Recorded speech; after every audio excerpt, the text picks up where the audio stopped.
নমস্কার বন্ধুরা, গল্পের জগতে আপনাদের সবাইকে স্বাগত। আজ রবীন্দ্রনাথ ঠাকুরের গল্পগুচ্ছ অবলম্বনে আমাদের আজকের নিবেদন মুক্তির উপায়।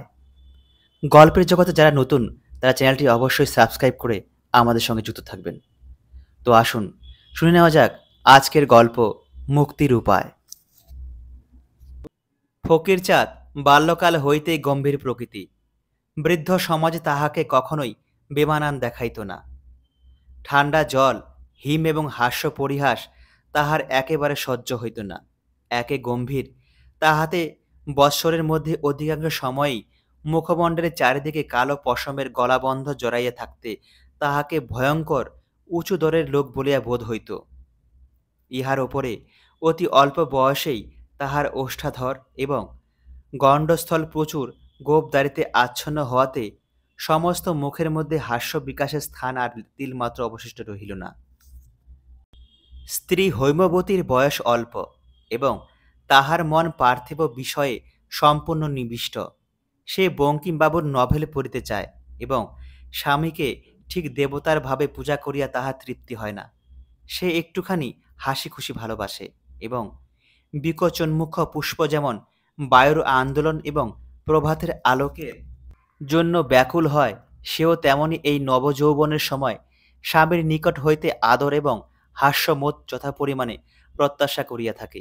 কিন্তু স্বামী তাহাকে অবসর পাইলেই ভাগবত পড়ায়, সন্ধ্যাবেলায় ভগবদ্গীতা শোনায় এবং তাহার আধ্যাত্মিক উন্নতির উদ্দেশ্যে মাঝে মাঝে শারীরিক শাসন করিতেও ত্রুটি করে না। যেদিন হৈমবতীর বালিশের নিচে হইতে কৃষ্ণকান্তের উইল বাহির হয়, সেদিন উক্ত লঘু প্রকৃতি যুবতীকে সমস্ত রাত্রি অশ্রুপাত করাইয়া তবে ফকির ক্ষান্ত হয়। একে নভেল পাঠ, তাহাতে আবার পতিদেবকে প্রতারণা। যাহা হোক, অবিশ্রান্ত আদেশ অনুদেশ, উপদেশ ধর্মনীতি এবং দণ্ডনীতির দ্বারা অবশেষে হৈমবতীর মুখের হাসি, মনের সুখ এবং যৌবনের আবেগ একেবারে নিষ্কর্ষণ করিয়া ফেলিতে স্বামী দেবতা সম্পূর্ণ কৃতকার্য হইয়াছিলেন। কিন্তু অনাসক্ত লোকের পক্ষে সংসারে বিস্তর বিঘ্ন। পরে পরে ফকিরের এক ছেলে এক মেয়ে জন্মগ্রহণ করিয়া সংসার বন্ধন বাড়িয়া গেল। পিতার তাড়নায় এত বড় গম্ভীর প্রকৃতি ফকিরকেও আপিসে আপিসে কর্মের উমেদারিতে বাহির হইতে হইল। কিন্তু কর্ম জুটিবার কোনো সম্ভাবনা দেখা গেল না। তখন সে মনে করিল, বুদ্ধদেবের মতো আমি সংসার ত্যাগ করিব। এই ভাবিয়া একদিন গভীর রাত্রে ঘর ছাড়িয়া বাহির হইয়া গেল। মধ্যে আর একটি ইতিহাস বলা আবশ্যক। নবগ্রামবাসী ষষ্ঠীচরণের এক ছেলে, নাম মাখনলাল, বিবাহের অনতি বিলম্বে সন্তানাদি না হওয়াতে পিতার অনুরোধে এবং নূতনত্বের প্রলোভনে আরেকটি বিবাহ করে। এই বিবাহের পর হইতে যথাক্রমে তাহার উভয় স্ত্রীর গর্ভে 7টি কন্যা এবং একটি পুত্র জন্মগ্রহণ করিল। মাখন লোকটা নিতান্ত শৌখিন এবং চপল প্রকৃতি। কোনো প্রকার গুরুতর কর্তব্যের দ্বারা আবদ্ধ হইতে নিতান্ত নারাজ। একে তো ছেলেপুলের ভার, তাহার পরে যখন দুই কর্ণধার দুই কর্ণে ঝিকা মারিতে লাগিল, তখন নিতান্ত অসহ্য হইয়া সেও একদিন গভীর রাত্রে ডুব মারিল। বহুকাল তাহার আর সাক্ষাৎ নাই। কখনো কখনো শোনা যায়, এক বিবাহে কিরূপ সুখ তাহাই পরীক্ষা করিবার জন্য সে কাশতে গিয়া গোপনে আরেকটি বিবাহ করিয়াছে। শোনা যায়, হতভাগ্য কথাঞ্চিত শান্তি লাভ করিয়াছে। কেবল দেশের কাছাকাছি আসিবার জন্য মাঝে মাঝে তাহার মন উতলা হয়, ধরা পড়িবার ভয়ে আসিতে পারে না। কিছুদিন ঘুরিতে ঘুরিতে উদাসীন ফকিরচাঁদ নবগ্রামে আসিয়া উপস্থিত। পথ পার্শ্ববর্তী এক বটবৃক্ষতলে বসিয়া নিঃশ্বাস ছাড়িয়া বলিল, আহা, বৈরাগ্যমে বা ভয়ম দ্বারাপুত্র, ধনজন কেউ কারো নয়, কা তব কান্তা কস্তে পুত্র, বলিয়া এক গান জড়িয়া দিল। শোন রে শোন অবোধ মন, শোন সাধুর উক্তি কিসে মুক্তি, সেই সুযুক্তি কর গ্রহণ, ভবের শক্তি ভেঙে মুক্তি, মুক্তা কর অন্বেষণ, ওরে ও ভোলা মন রে। সহসা গান বন্ধ হইয়া গেল। ও কেউ, বাবা দেখছি, সন্ধান পেয়েছেন বুঝি, তবে তো সর্বনাশ, আবার তো সংসারের অন্ধকূপে টেনে নিয়ে যাবেন। পালাতে হলো। ফকির তাড়াতাড়ি নিকটবর্তী এক গৃহে প্রবেশ করিল। বৃদ্ধ গৃহস্বামী চুপচাপ বসিয়া তামাক টানিতেছিল। ফকিরকে ঘরে ঢুকিতে দেখিয়া জিজ্ঞাসা করিল, কে হে তুমি? ফকির, বাবা, আমি সন্ন্যাসী। বৃদ্ধ, সন্ন্যাসী? দেখি দেখি বাবা, আলোতে এসো দেখি। এই বলিয়া আলোতে টানিয়া লইয়া ফকিরের মুখের পরে ঝুঁকিয়া বুড়া মানুষের বহু কষ্টে যেমন করিয়া পুঁথি পড়ে তেমনি করিয়া ফকিরের মুখ নিরীক্ষণ করিয়া বিড়বিড় করিয়া বকিতে লাগিল। এই তো আমার সেই মাখনলাল দেখছি।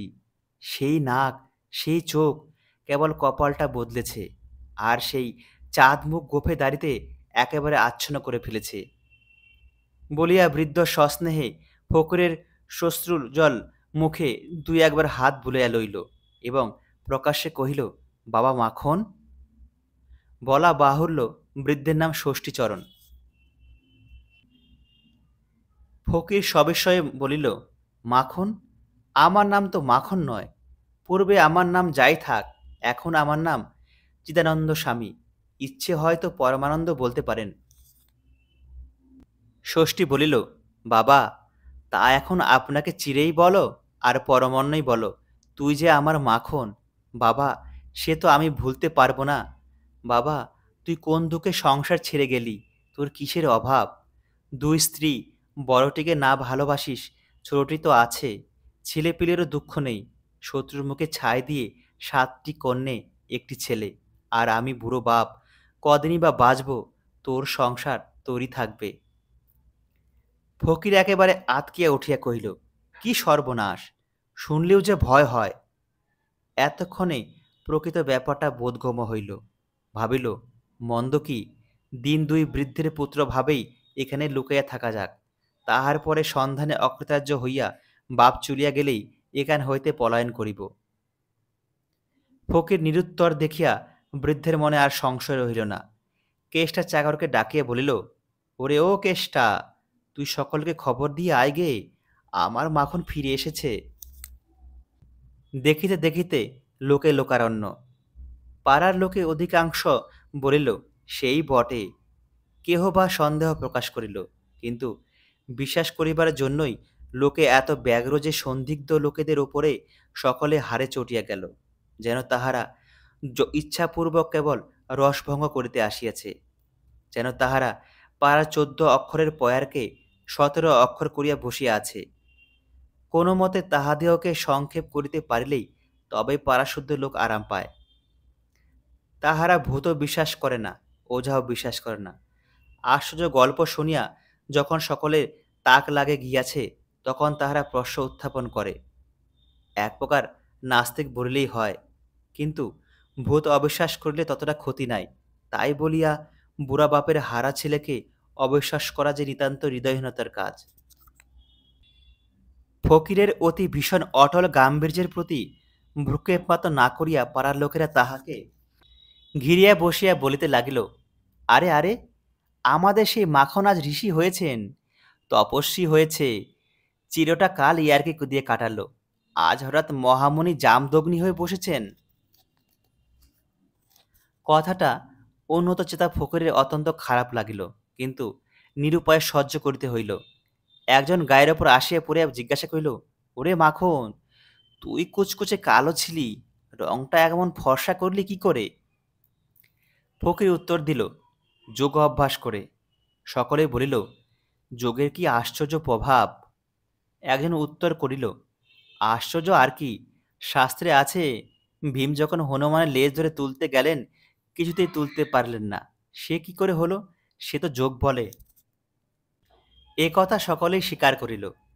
হেনকালে ষষ্ঠীচরণ আসিয়া ফকিরকে বলিল, বাবা, একবার বাড়ির ভিতরে যেতে হচ্ছে। এই সম্ভাবনাটা ফকিরের মাথায় উদয় হয় নাই। হঠাৎ বজ্রাঘাতের মতো মস্তিষ্কে প্রবেশ করিল।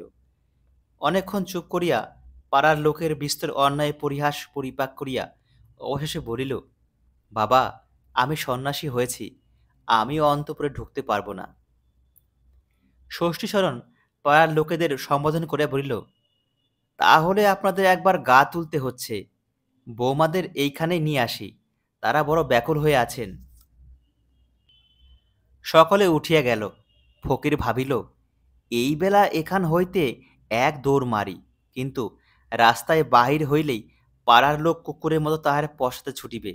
ইহাই কল্পনা করিয়া তাহাকে নিস্তব্ধভাবে বসে থাকিতে হইল।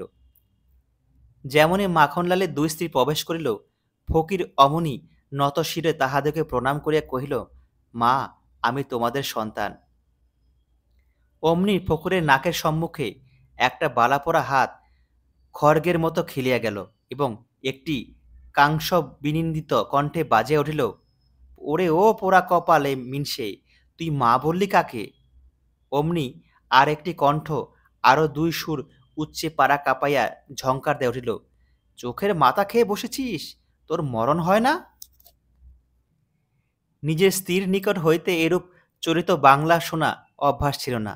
সুতরাং একান্ত কাতর হইয়া ফকির জোর হস্তে কহিল, আপনারা ভুল বুঝছেন, আমি এই আলোতে দাঁড়াচ্ছি, আমাকে একটু ঠাউরে দেখুন। প্রথমা ও দ্বিতীয়া পরে পরে কহিল, ঢের দেখেছি, দেখে দেখে চোখ হয়ে গেছে। তুমি কচি খোকা নও, আজ নতুন জন্মাওনি, তোমার দুধের দাঁত অনেক দিন ভেঙেছে, তোমার কি বয়সের গাছপাতর আছে?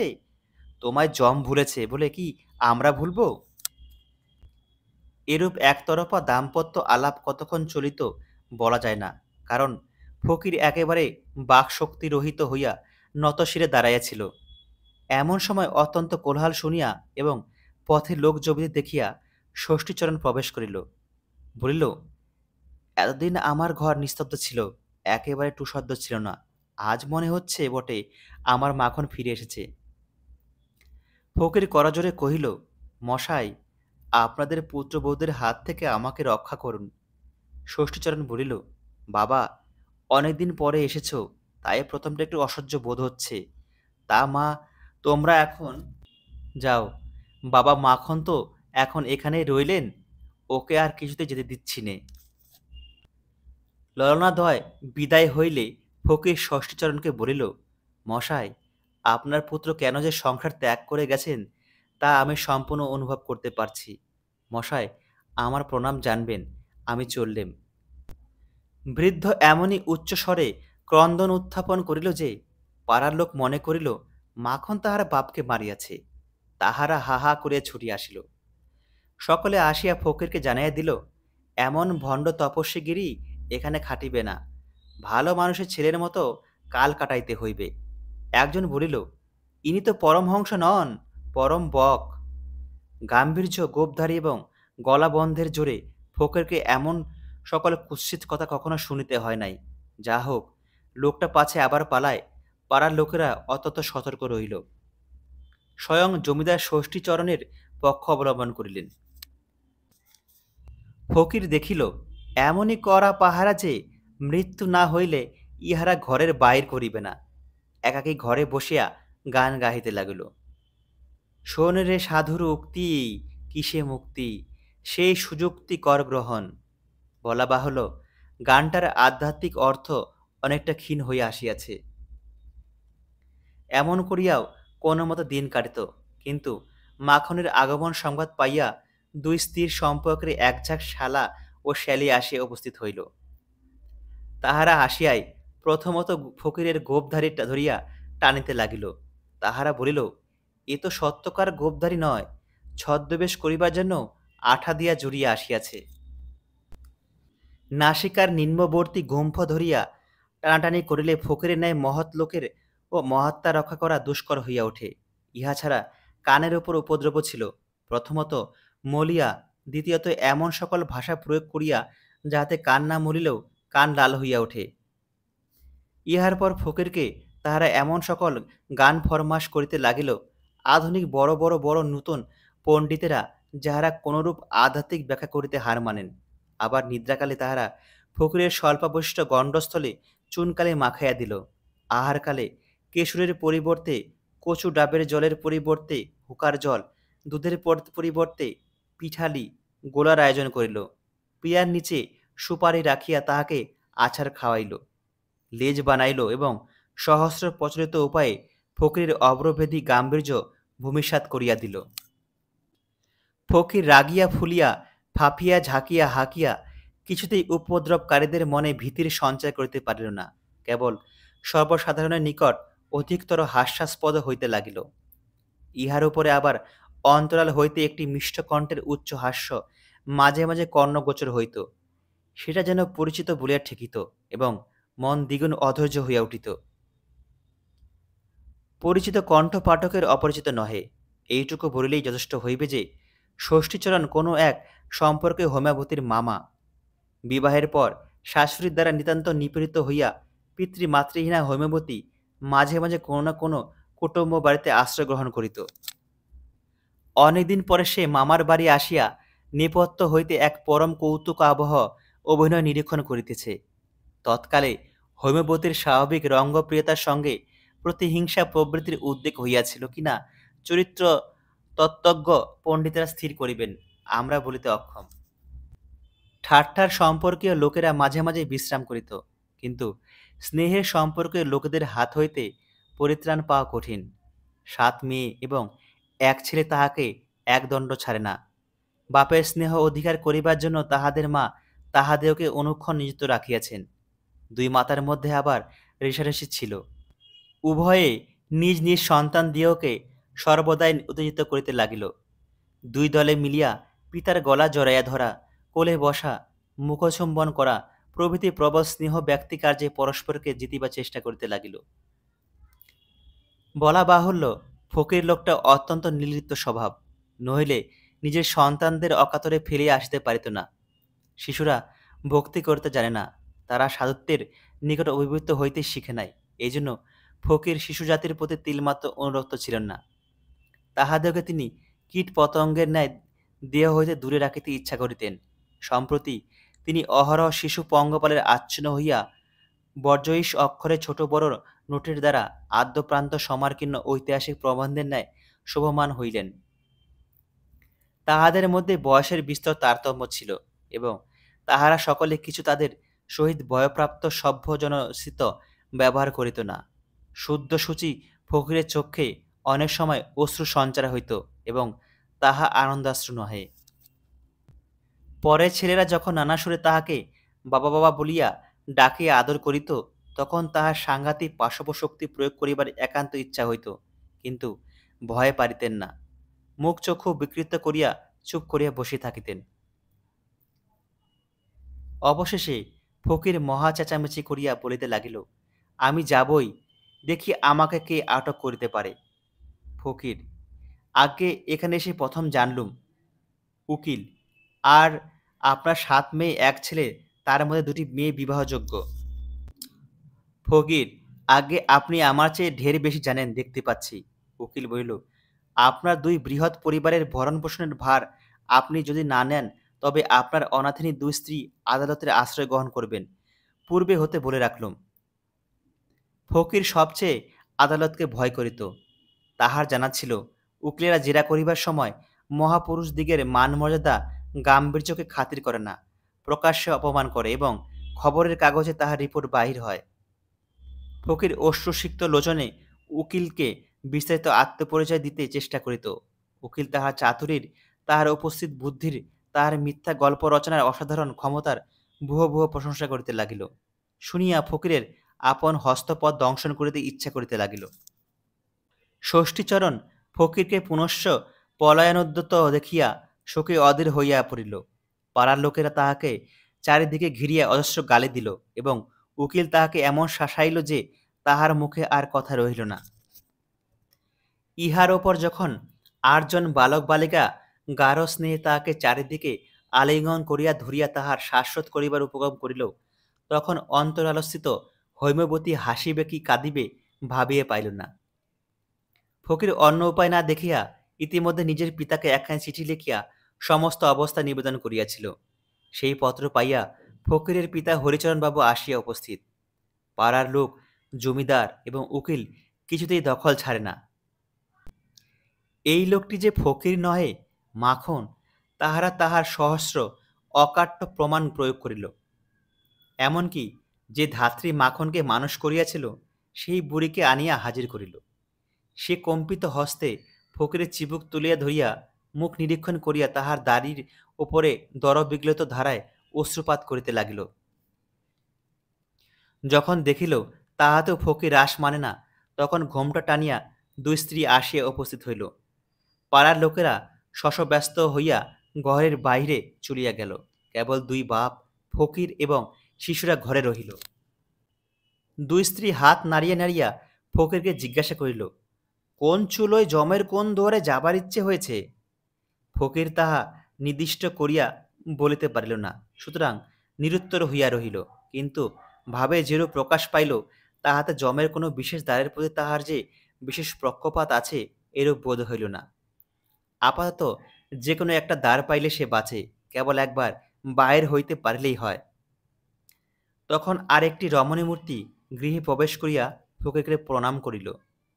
ফকির প্রথমে অবাক, তাহার পরে আনন্দে উৎফুল্ল হইয়া উঠিয়া বলিল, এ যে হৈমবতী! নিজের অথবা পরের স্ত্রীকে দেখিয়া এত প্রেম তাহার চক্ষে ইতিপূর্বে কখনো প্রকাশ পায় নাই। মনে হইল মূর্তিমতী মুক্তি স্বয়ং আসিয়া উপস্থিত। আর একটি লোক মুখের ওপর শাল মুড়ি দিয়া অন্তরাল হইতে দেখিতেছিল। তাহার নাম মাখনলাল। একটি অপরিচিত নিরীহ ব্যক্তিকে নিজ পদে অভিষিক্ত দেখিয়া সে এতক্ষণ পরম সুখানুভব করিতেছিল। অবশেষে হৈমবতীকে উপস্থিত দেখিয়া বুঝিতে পারিল উক্ত নিরাপরাধ ব্যক্তি তাহার নিজের ভগ্নীপতি। তখন দয়াপরাতন্ত হইয়া ঘরে ঢুকিয়া বলিল, না, আপনার লোককে এমন বিপদে ফেলা মহাপাতক। দুই স্ত্রীর প্রতি অঙ্গুলি নির্দেশ করিয়া কহিল, এ আমারই দড়ি, আমারই কলসি। মাখনলালের এই অসাধারণ মহত্ব বীরত্বে পাড়ার লোক আশ্চর্য হইয়া গেল।